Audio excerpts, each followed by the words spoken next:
Bonjour tout le monde, c'est Maud, je vous retrouve pour un nouveau point lecture dans lequel je vais vous parler de Never Forgive. C'est le second tome de la saga Never Forget de Monica Murphy, paru aux éditions Harlequin dans leur collection EH. Puis nous parlerons de Un avion sans ailes de Michel Bussy, paru aux éditions Pocket. Je vous parlerai ensuite de Je suis là de Clélie Avis aux éditions JC Lattès. Et pour finir, nous parlerons du premier tome de La Dernière Guerre. Ce premier tome se nomme 49 jours. C'est écrit par Fabrice Collin et c'est paru aux éditions Michel Lafon.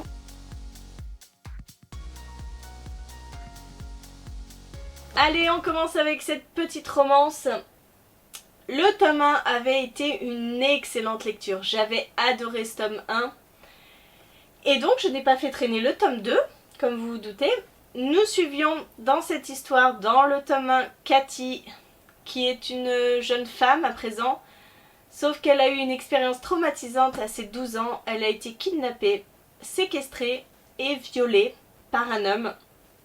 Elle a réussi à s'en sortir, ce que n'ont pas pu faire certaines autres petites filles, puisque c'est un tueur en série au final. Elle s'en est sortie grâce à l'aide du fils de cet homme, du fils du bourreau, qui l'a trouvée dans la cabane et qui l'a fait s'évader, qui l'a conduite à la police et qui l'a donc sauvée. Cathy maintenant a grandi, elle accorde une interview à une journaliste par rapport à son expérience traumatisante et ça va raviver beaucoup de problèmes, beaucoup de souvenirs et on va découvrir une Cathy qui ne s'en est toujours pas remis, qui ne fait toujours pas confiance aux hommes. Pourtant, elle va complètement changer lorsqu'elle va rencontrer Ethan qui est un jeune garçon et qui va la protéger et elle va commencer à ressentir des choses pour lui et une belle histoire va naître entre eux. Sauf qu'Ethan a un secret, bien sûr. Et voilà, on est dans la suite. Je ne vous dirai pas ce qui s'est passé à la fin du tome 1, mais on continue là-dedans. J'ai été un peu plus déçue par ce tome 2. Autant le tome 1 avait été une excellente lecture, vraiment on faisait des allers-retours dans le passé pour voir ce qu'avait vécu Cathy. Là, on est toujours dans le présent. Voilà, on ne fait plus de retour en arrière, c'est comme si les personnages voulaient oublier cette expérience traumatisante et aller de l'avant. C'est quand même mignon, leur histoire est mignonne, mais je l'ai trouvée plus facile. Je sais pas comment vous dire, j'ai l'impression qu'on tombe plus dans une romance classique. Ça m'a un peu gênée. Bon, j'ai quand même beaucoup aimé cette histoire, mais il faut quand même attendre les 50 dernières pages pour qu'il y ait un sacré rebondissement. Ça, je dois vous avouer que c'était vraiment bien joué de la part de l'auteur. Mais en 50 pages, ça se clôture.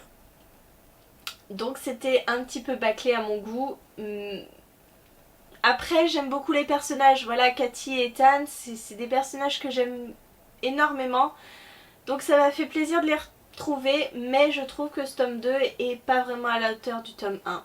Peut-être que d'avoir fait s'écouler 2 mois entre les deux lectures, je me suis peut-être détachée un petit peu trop des personnages et c'est dommage. Mais c'est quand même une saga qui vaut la peine, c'est une romance. Alors il classe ça en dark romance, moi je trouve pas ça vraiment dans ce genre là, même si j'ai jamais lu de dark romance. C'est pas plus dark que n'importe quelle autre romance, donc mais c'est pas mal, franchement c'est pas mal, juste un peu déçue parce que j'avais peut-être beaucoup d'attentes par rapport à ce tome 2. On passe à mon premier Michel Bussy et donc j'ai lu Un avion sans ailes puisqu'on me l'avait prêté. Dans ce livre, nous suivons en fait 2 familles qui vont se déchirer pour savoir à qui appartient un bébé. Parce qu'en fait, en 1980, il y a eu un crash d'avion. Il n'y a eu aucun survivant, sauf un bébé trouvé à proximité de la carcasse. Sauf que dans cet avion, il y avait 2 bébés, à peu près du même âge. Et en fait, les familles vont se battre pour récupérer ce bébé, puisque personne ne sait qui il est. Voilà. Dans ce livre, nous allons suivre un détective qui va être embauché par une des deux familles et qui va constituer un dossier d'enquête de plus de 18 ans. Voilà, toutes ses trouvailles, tout ce qu'il a pensé, tout ce qu'il a cru comprendre au fil des ans va se retrouver dans un dossier d'enquête, et à la veille des 18 ans de cette jeune femme, de ce bébé, le détective va disparaître et ce dossier va se retrouver dans les mains de la jeune fille. Donc dans ce livre, nous allons suivre, pas vraiment cette jeune fille, nous allons suivre le frère présumé de cette jeune fille, qui va avoir entre les mains ce dossier et qui va essayer de retracer tout ce que le détective a pensé, tout ce qu'il a trouvé, et essayer de prouver est-ce que Lily est sa sœur ou pas. Et voilà, c'est une sorte d'enquête en utilisant les mémoires du détective. J'ai vraiment beaucoup aimé cette lecture, ça se lit très très vite, pourtant le livre est quand même hyper balèze, hein, 572 pages. J'ai pas trouvé le temps long, j'ai juste été un peu gênée parce que le détective, quand il écrit ses mémoires, et ben il parle au lecteur. Il savait très bien que ce dossier allait être lu, donc il parle au lecteur, et ça m'a gêné un peu. Voilà, parce qu'il s'adresse directement au lecteur, il dit « Oui, bon, alors je dois un peu vous embêter parce que bon, vous en avez un peu rien à faire de mes états d'âme. » Ce genre de choses. Ça m'a un peu gêné. Mais bon, ça ne gâche en rien ce livre. J'ai été surpris. Ouais, bien sûr, quand on est dans ce genre de livre, on essaye d'imaginer ce que ça peut être. Quelle est la résolution? Est-ce que Lily est la fille de lui? Est-ce que Lily est la fille de l'autre? Qui est Lily? Machin. Donc on imagine énormément d'hypothèses. Et parmi toutes les hypothèses que j'avais imaginées, forcément il y avait la solution. Mais jusque dans les 30 dernières pages, on ne sait pas. Et c'est ce que j'ai adoré parce qu'on garde le suspense jusqu'au bout. Et ça a été une très très bonne lecture. Suffisamment intéressante, mystérieuse pour la continuer jusqu'au bout et pour essayer de deviner ce qui se passe et ce qu'il en est. Je vous parle de Je suis là, le premier livre de Clélie Avy, où nous suivons une jeune fille qui est dans le coma à la suite d'un accident en montagne. Nous sommes dans la tête de cette jeune fille, nous voyons non. Nous sommes dans sa tête, donc nous savons que cette jeune fille n'est pas morte, qu'elle est bien présente, qu'elle entend tout ce qui se passe autour d'elle.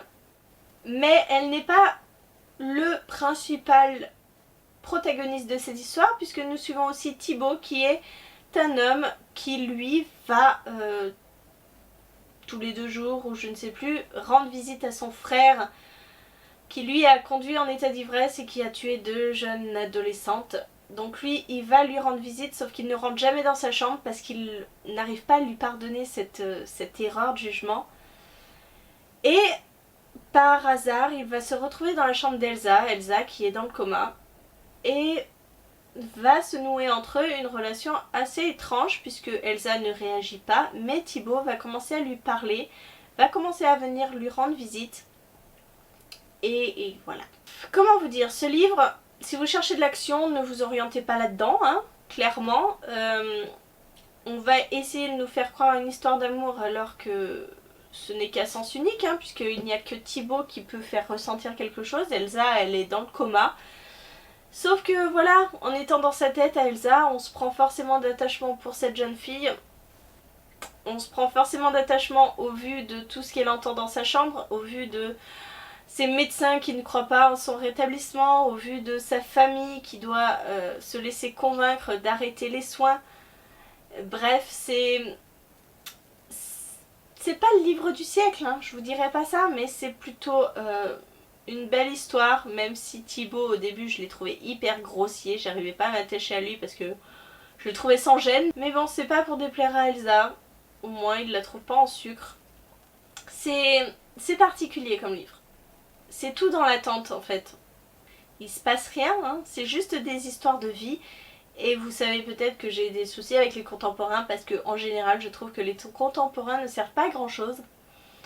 Là c'était une histoire sympa, c'était agréable à lire, c'était très facile à lire. Pas extraordinaire mais agréable. Et je vous parle de cette lecture que j'ai faite en commun avec Maman Mick, qui est une abonnée mais aussi une blogueuse. Donc je vous mets le lien pour aller voir son blog en barre d'infos. Ce livre, je vous fais une grande respiration parce qu'en fait, entre temps, on a lu le tome 2. Donc j'ai lu la saga complète. Ça, c'est le premier tome. Nous suivons dans ce premier tome Florian, qui est un jeune garçon de 17 ans qui a un petit peu la vie devant lui, qui est avec ses amis, dans le métro, sauf qu'il va être au mauvais endroit au mauvais moment, puisque il va subir un attentat à la bombe et il va mourir. C'est aussi simple que ça. Et en fait, il va se réveiller en plein milieu d'une plaine, une magnifique plaine, avec le silence, les montagnes. Il est complètement dérouté parce qu'il se croyait mort. Et en fait, un immense personnage va se présenter à lui et lui dire qu'il a 49 jours pour faire un choix, qu'il est dans une sorte de purgatoire et qu'il peut rejoindre le royaume ou il peut plonger dans les brumes de Nil et là on ne sait pas ce qui lui arrive. Florian ne va pas se décider tout de suite, il va partir à la découverte de cet étrange paysage et il va faire la rencontre d'autres personnes, les égarés, qui eux n'ont pas fait de choix. Voilà, ce roman était très intriguant. La première partie s'est lue à une vitesse folle, on était pris dans l'histoire, on avait envie de savoir ce qui se passait, quel était ce pays étrange. Et après, en plein milieu, on part dans un truc complètement dingue. Ni l'une ni l'autre ne l'avions vu venir. Bon, à la limite, pourquoi pas. Mais l'histoire partait dans tous les sens. Moi, personnellement, je trouvais que c'était un fouillis complet. Jusqu'aux dernières pages, à la dernière partie, qui, là, nous a franchement donné envie de continuer. C'était très intriguant. Je peux pas vraiment vous parler de ce livre parce que là, le résumé que je vous en ai fait, mais c'est même pas 1/10 de ce qu'on peut trouver. On part dans du fantastique et après on part dans de la science-fiction. Ce livre est inclassable. Il y a tellement de thématiques abordées que je ne sais même pas quoi vous dire. Mais pour le coup, ça n'a pas été une lecture désagréable. À part ce moment de flottement en plein milieu où j'avais l'impression qu'en fait, on nous mettait des situations les unes à côté des autres, mais qu'on faisait pas de lien entre elles. Que c'était, voilà, il fait ceci, et puis 2 secondes après il fait cela. Il y a un gars qui arrive, il lui dit qu'il faut qu'il fasse ça, mais le gars il le connaît pas, mais il va lui raconter sa vie. Enfin, des trucs incompréhensibles. Mais la fin du livre nous a vraiment donné envie de nous jeter sur le tome 2. Et je ne vous parlerai pas du tome 2 ici. Ce sera l'objet d'une prochaine vidéo. Voilà, je vous ai parlé de ces 4 livres. J'espère que cette vidéo vous a plu. N'hésitez pas à me dire en commentaire si vous en avez lu un de ces 4, si vous les avez aimés ou pas. En attendant, je vous fais des gros bisous, je vous souhaite une très bonne journée, de très bonnes lectures et je vous dis à très bientôt pour une nouvelle vidéo. J'ai un mal de tête, j'ai envie de crever.